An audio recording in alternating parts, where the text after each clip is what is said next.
भाजप नेते नितेश राणे एमआयएम पक्षावर वारंवार टीका करतात आणि आज त्यांनी थेट त्यांच्या पक्षावर टीका करत असताना दहशतवादी संघटन अशा प्रकारची टीका केलेली आहे।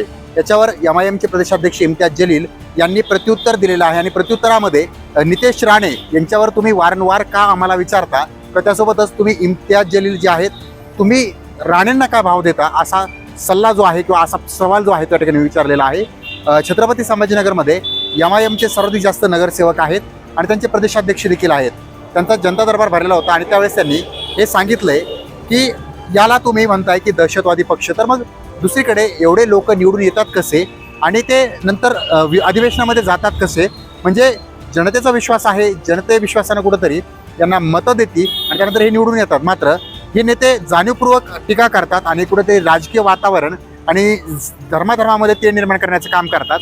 भाजपने 400 लोकांची फौज उभा केलेली आहे, ते म्हणजे अशी विरोधामध्ये बोलण्यासाठी। तर त्यामध्ये त्यांनी नितेश राणे, गोपीचंद पडळकर, अमरावतीच्या रवी राणा यांचंही नाव घेतलेलं आहे। हे सर्व काही नावं घेत असताना जातीय तेढ निर्माण करणं आणि कुठंतरी मुस्लिम विरोधामध्ये कंप्लेंट्स करणं, तक्रारी करणं आणि त्यासोबतच आरोप प्रत्यारोप करणं ही भूमिका जी आहे ती या नेत्यांची आहे असं वारंवार गेलेले बोलून दाखवत आहेत। त्यामुळं विकासाच्या मुद्द्यावर बोला ही भावना घेऊन इम्तियाज जलील यांनी त्यांना धारेवर धरले। त्यामुळं छत्रपती संभाजीनगरमध्ये सर्वात महत्त्वाचा मुद्दा गाजतो तो म्हणजे या जाती समीकरणाचा, धार्मिक समीकरणाचा, मात्र विकासाचा मुद्दा देखील घ्यायला हवा ही भावना काही नेत्यांची आहे।